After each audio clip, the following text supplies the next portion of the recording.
other day, for instance, that Chad's is potentially going to undergo renovations in sort of a few years' time. It'll be after our time, unless we do like an MD PhD. But it's something that is currently being planned, and so it's not for us to solely care about our own issues, right? We can't just magic up double glazing immediately. We can, as Laurence said, kind of have something that functions as double glazing, which would be a very sort of good intermediate solution. But what we can do is campaign now for the plans that they're making now and the finances they're setting aside now to be set aside for double glazing. So this isn't something that previous JCRs necessarily had to the extent that we do. Is the plans are currently in such a stage that we can potentially kind of interrupt almost, or we can just be the straw that broke the camel's back. If enough JCRs keep going after the same thing, college are going to do it. So it's a sustainability thing. It's a long-term thing. It's not something that we can just, install tomorrow. But it's something that we are in a position to do something about. Thank you for your responses. There's been another question in the chat, which goes, it says, Rory has a lot of physical goals, for example, bird boxes, double glazing, whereas Laurence's are more about the running of the JCR. Why aren't Laurence's objectives so physical, or why did Rory choose objectives that were more physical?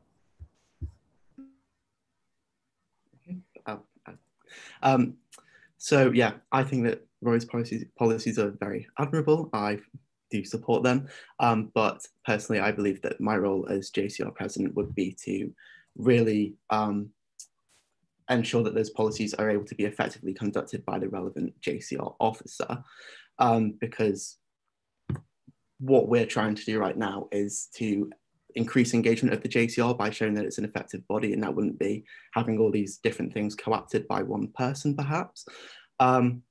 So yeah, I'm really running on this idea of trying to make it easier for officers to actually get more concrete policies through by having me facilitate them to do that more easily. So yeah, that's why I differ, I suppose, because I don't want to bring forward any concrete, like physical policies, because I want to ensure that my JCR committee could do that themselves and increase engagement through doing that and stop this virtuous cycle of the JCR collapsing, perhaps. Yeah, I fully agree with your assessment of the role of the president there.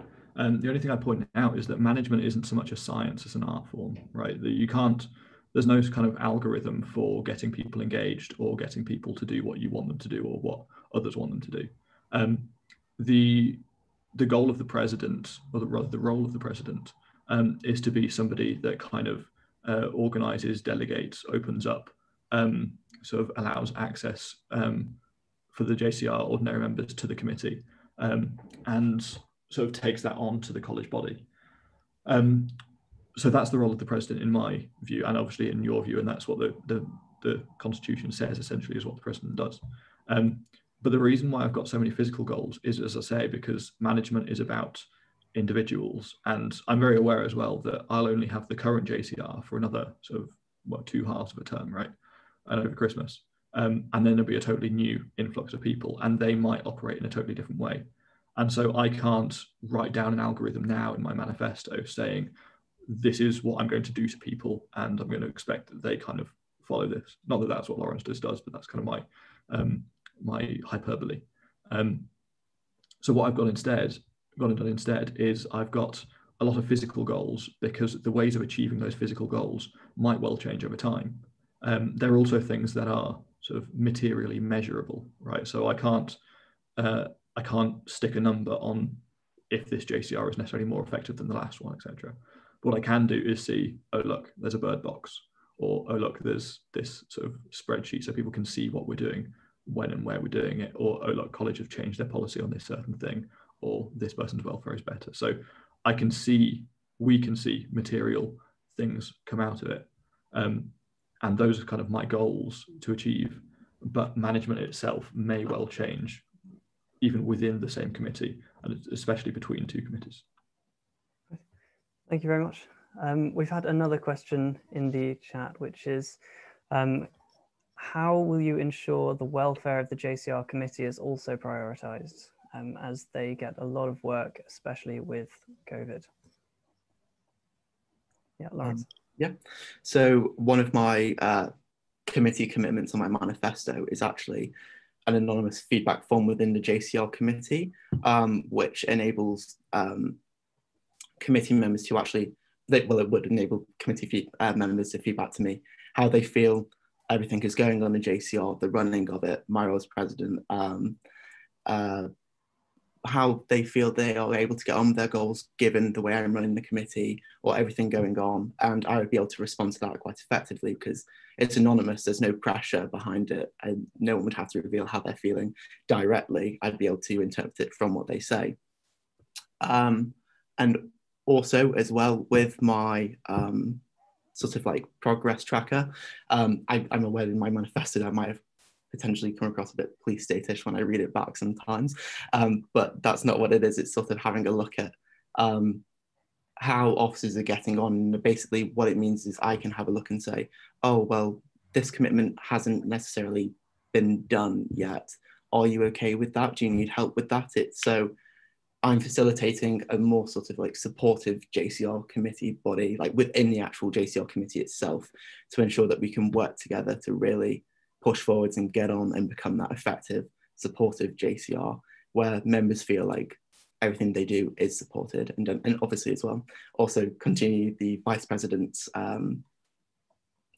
JCR committee like shout out thing where we support each other and say what we like, because I think that's a really good thing that we've started going, and that would be an excellent complement to everything else I'm planning on introducing.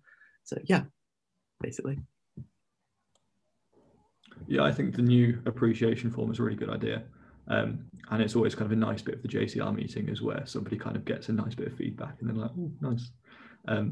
But yeah, so again, just sort of adding on to that, because I'm sort of the second answer, so a few of my toes have been trodden on, but not all. I'd say that a really important bit of the pandemic is obviously like video calls and things.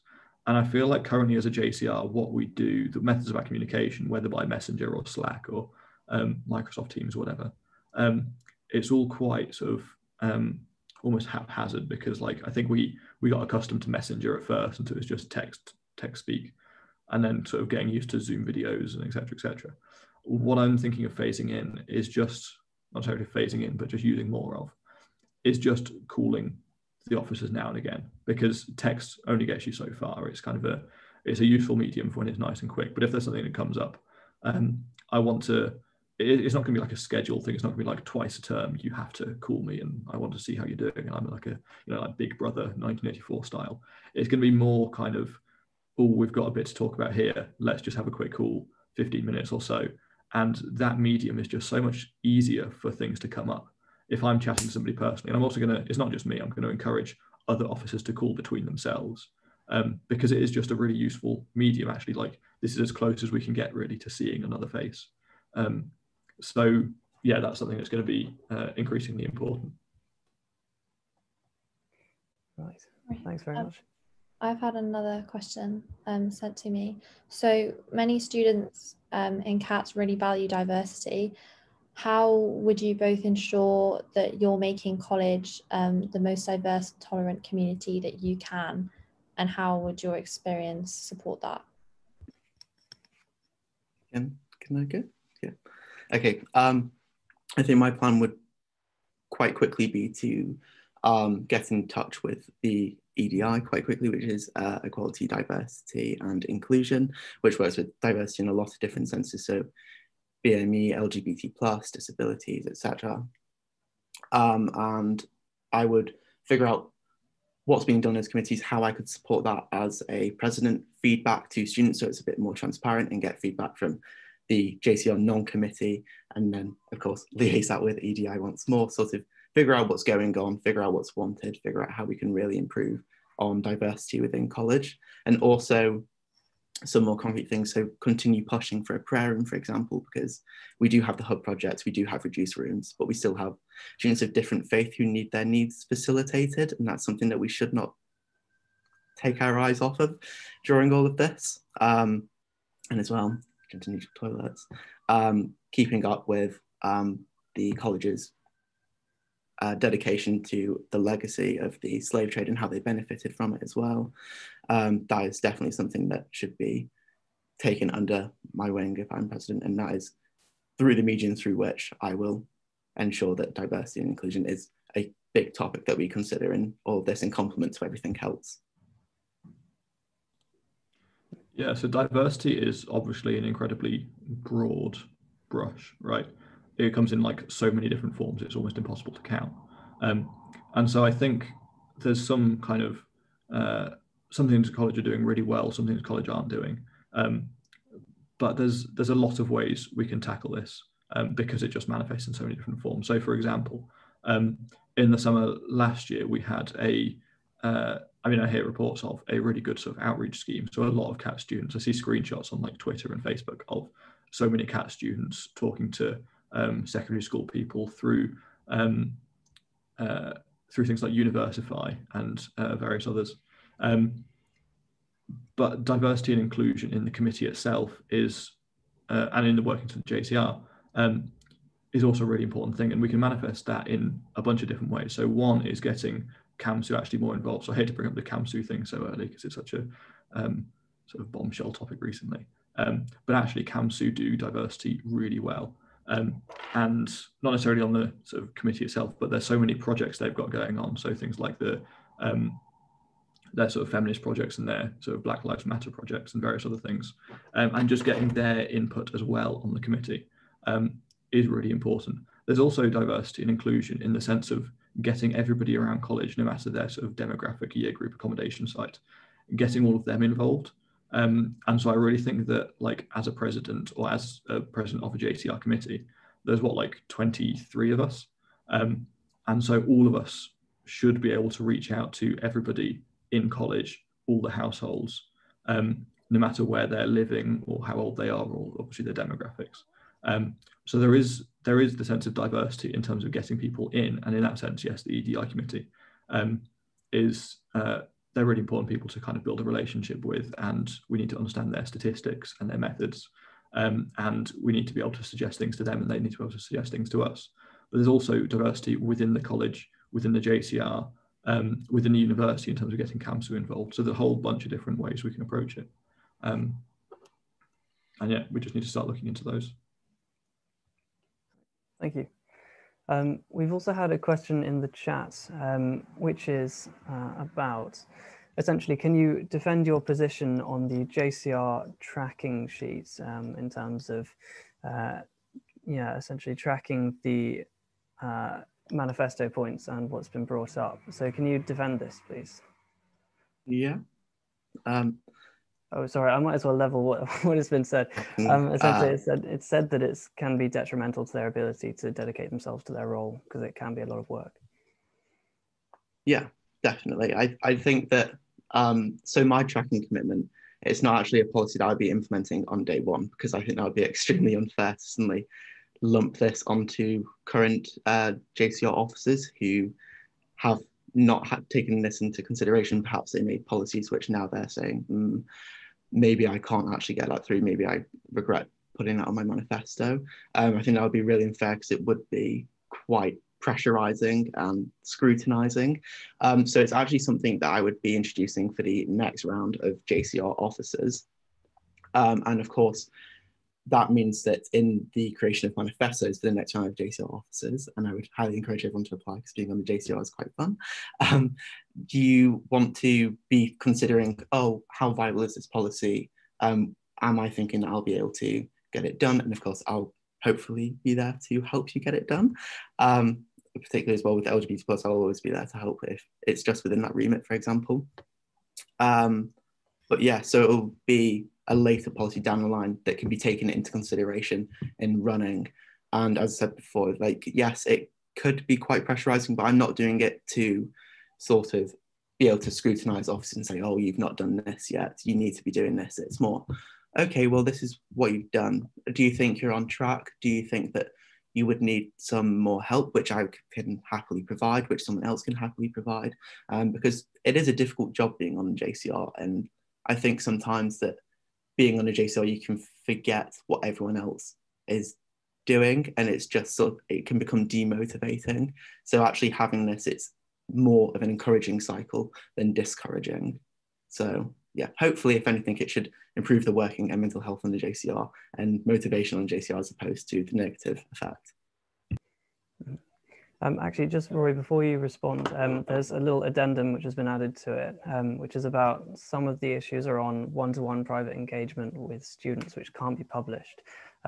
So that risks that work being missed.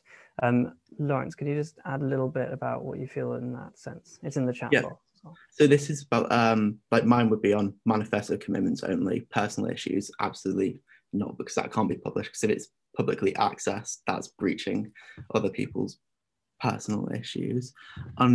Just to check, in terms of JCR officers affected by personal issues, no, okay.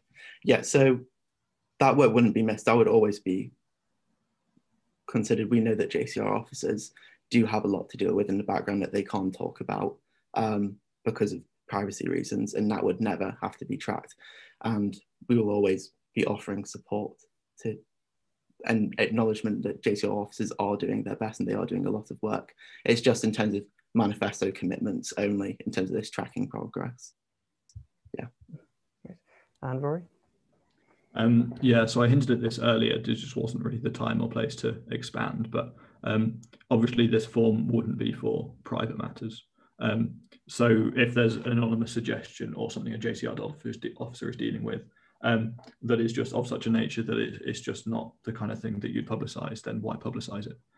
So the point of this form is purely, I mean, number one, when I say I'm going to start it on day one, I'm going to upload all of my manifesto commitments that are on my current manifesto for presidency to this form, so that over the course of the next, few weeks, months, years, depending on the timescale appropriate for the commitment, they can all be tracked. Everything, every so often, I'll just kind of update it with where is this thing at, so that people can see what I'm doing. I'll encourage as well, of course, other JCR officers to do the same. Every sort of big project they're working on, or anonymous suggestions that get sent in, particularly regarding a certain issue, such as early morning noise, so that people can see that yes, we have emailed, or this is what they've said back, or this has been passed on to this person. This is who you can contact to find out more about this. So it's not about being on the JCR officers' backs all the time. Like I'm not a big scary boss who's going to fire somebody if they do something wrong or if they're slightly late on something, because there's almost no such thing.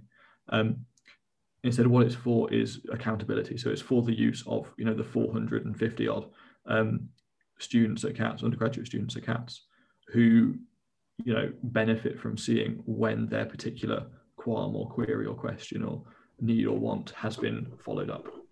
So it's for that purpose.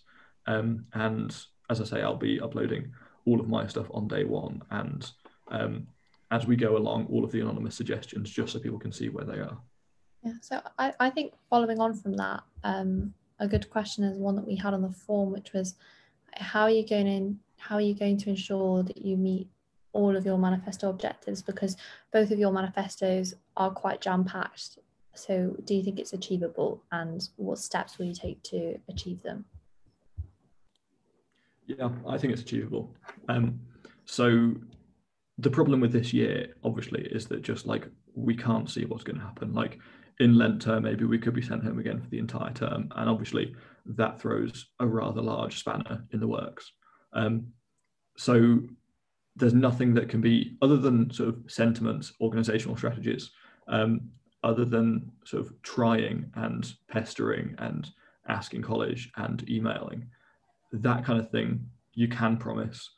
Things like, for example, bird feeders, you can't actually promise, because something, and this is the problem with a manifesto, is there's no room to go into this kind of thing. But it's very difficult to foresee anything. It's not impossible. But as to whether I think it is doable, of course it's doable. All of my points are things I can see where the first step is. And obviously we've got a committee of 23 people, all of whom work incredibly hard to make student life better. What we've also got is 450 undergraduate students, many of whom are willing volunteers for various schemes, or at least potential willing volunteers. Obviously they don't know about them yet, but we have a lot of people, all of whom want to make life better for themselves, if not everybody else. And so all of these schemes are very possible. It's just obviously coronavirus, literally who knows. So that's what I'd say, is that, yeah, it's all doable, but COVID, you know. Yeah, I would second that they're very doable. A lot of my policies sort of like intertwine in a way, so they complement one another. So in terms of like one-to-one communication with president, for example, they find out what individual members of, well, non-committee members of the college want and need perhaps, which could be fed into increasing interaction with JCR through events we put on, whether or not they be online or probably not offline, given the immediate lockdown coming. But also then, for example, with the JCR, how the JCR changes, that improves perhaps how we get things done, how effective we are, engagement. And so it all starts to intertwine. And again, one of my policies actually kind of perversely benefits from the pandemic, like the gender neutral toilets issue. Obviously without the pandemic, they wouldn't have separated toilets into staff and students, and not male versus female. So I would say that my policies are quite doable. And yeah, I'm quite confident that I'd be able to hopefully get them through. So. Thank you. Are there any questions from the floor? Like, just do please feel free to raise your hand and ask a question. Usually we'd be in the McGrath Centre and it'd be a sea of faces, but if you do want to ask something, do just put up your hand on the participants. But if not, in the meantime, we've got a bit of a devil's advocate question from the form, which is, in the COVID era, is the JCR redundant? Absolutely not. I think the JCR's importance has actually been emphasised over the course of the pandemic. I mean, like all the work welfare has done has been insane. Reaching out to people, providing resources to people. I'm going to raise my hand and say, as LGBT plus officer over lockdown, I was producing Pride resources because it's very difficult. We also did like a Pride event with Claire because I think it was important to actually engage with the LGBT plus community over that. And without the LGBT plus officer, that might not have happened. And the JCR in general, it exists to represent student wants and needs, and never has there been more of a pressing time, like in recent memory, than now. So I think that the JCR is incredibly important right now. Yeah, without the JCR, there'd be no centralised body by which the student's voice can be heard, right? We've got so many sort of people who do such fantastic jobs. And that's something I've seen in my role, even though it's all kind of behind the scenes, obviously. Sort of writing up everything that everybody's doing and sort of sending out all the links and making sure people know what's going on and having people contact me about various concerns about COVID things. There's just so much that people need to know that people don't know.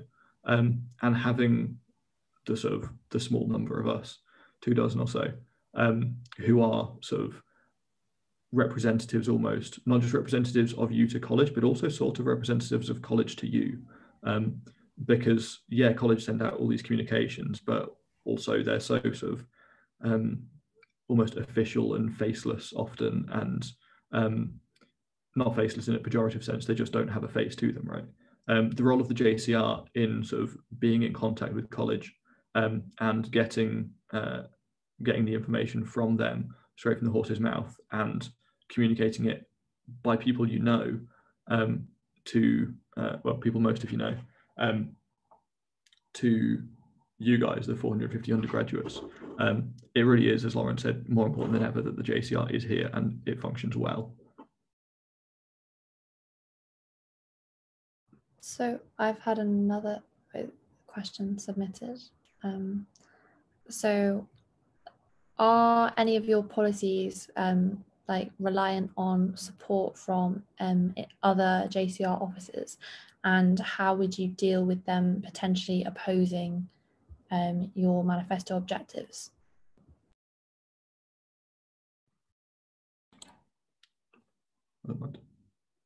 Okay. I think honestly opposition is a really good thing. It's, I mean, not necessarily for like me as a person, like being opposed is kind of like, especially if it's like a serious thing, it's like, oh wow, I was wrong about that, but okay, let's discuss. But in terms of like spirit of debate, and in terms of getting things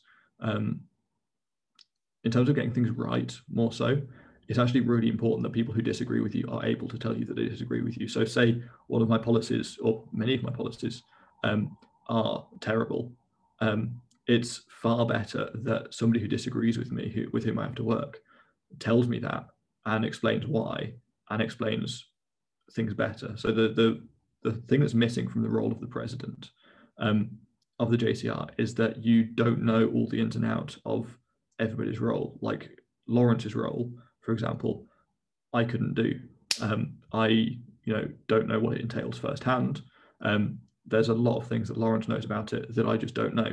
And so say I have a policy that directly influences Laurence's role, I'm perfectly happy to be told that I'm wrong about it if I'm wrong about it, because that actually makes the JCR function better. So a lot of my policies, particularly regarding sustainability, might involve the environmental and ethical officer or the accommodations officer, for example. And if something is just undoable because they've tried to do it before and it hasn't worked for this reason, that is valuable experience that they can tell me about, and I can kind of take that into account and say, right, what can we do then? And that's a discussion I can then have with those officers and with college. And yeah, so that's what I'd say to that.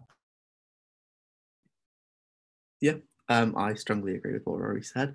I think the only policy on my manifesto that would really require like another officer to really follow suit is the LGBT plus officer, which would be the person I'd be handing over to anyway as current LGBT plus officer. And I'm kind of hoping they'd be willing to go ahead with gender neutral toilets as well. Of course, again, if there was disagreement, I'd want to know why in terms of understanding and perhaps being able to tailor the policy towards that. But yeah, I mean, I think it's relatively safe to say that it would be supported by the next LGBT plus officer, given the history of LGBT plus officers and what they've been fighting for in college. So.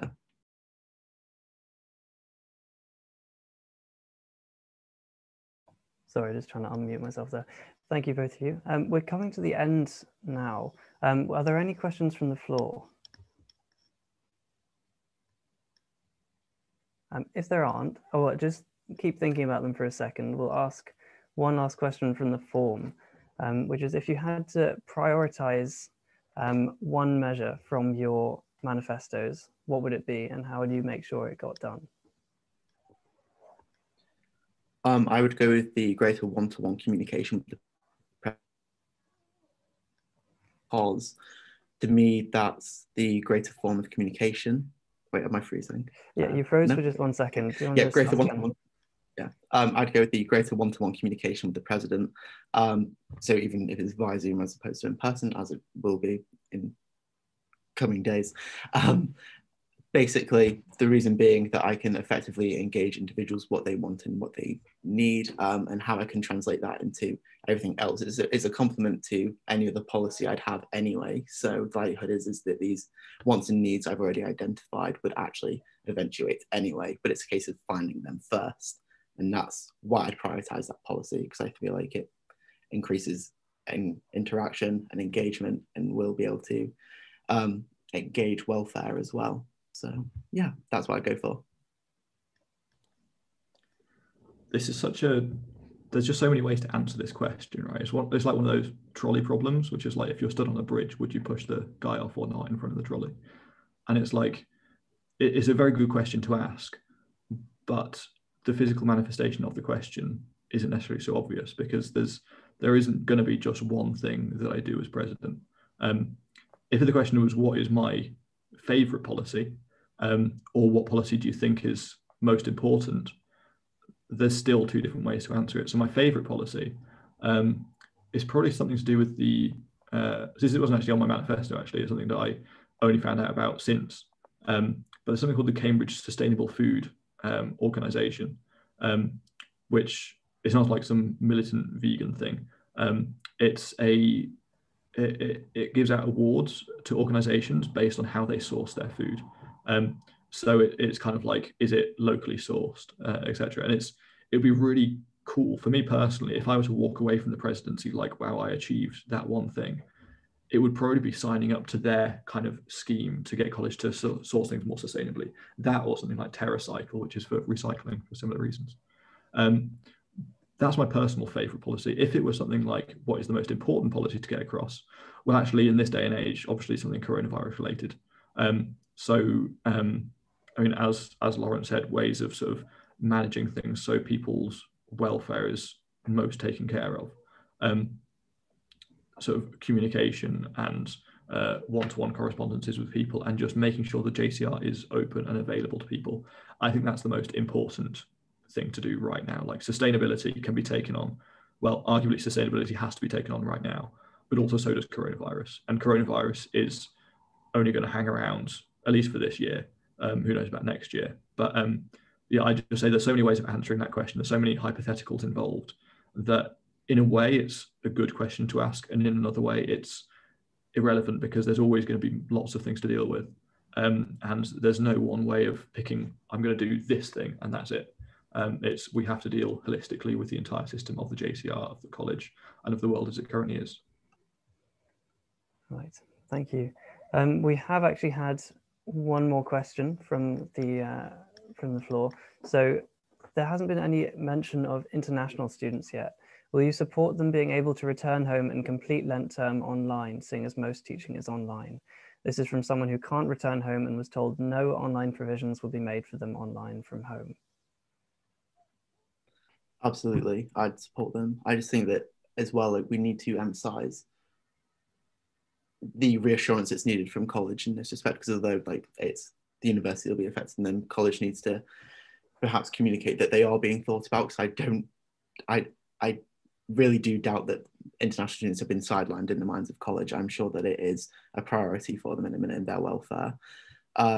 But yes, I'd support the students, and I do think part of that would come from having reassurance given by college to ensure that that's okay, and they'll actually try and work with the university to make sure provisions are made for them, because that's not fair.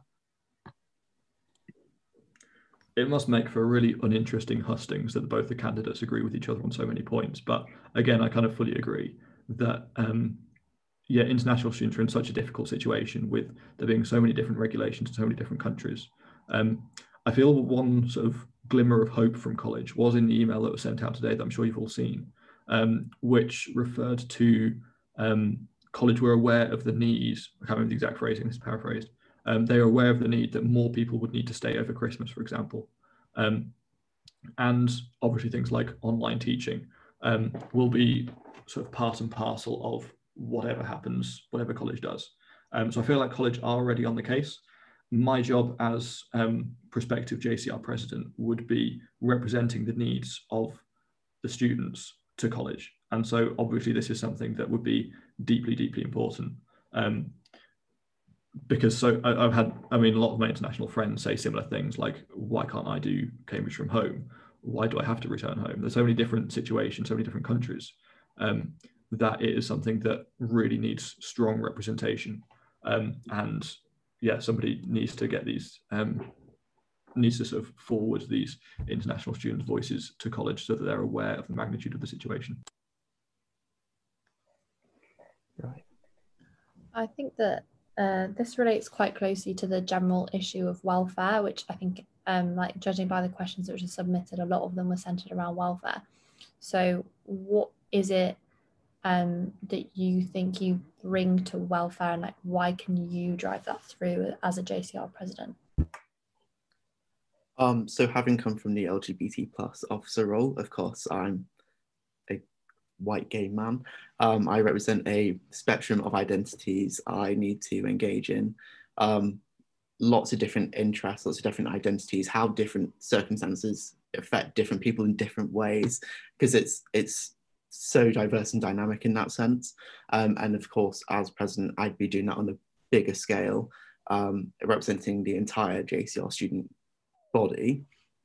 But I didn't entirely think that I have been able to manage that quite well throughout my role, and that would be something I'll be able to bring. And as well, of course, I actually did specifically do that through something I'm planning on bringing into my presidential role, which was one-on-one meetings last year's LGBT plus officer, and that worked really well, and that helped me facilitate tending to particular identities, welfare needs, and that's something that has improved my awareness of specific welfare needs that I need to be tending to constantly and thinking about constantly in every decision I make.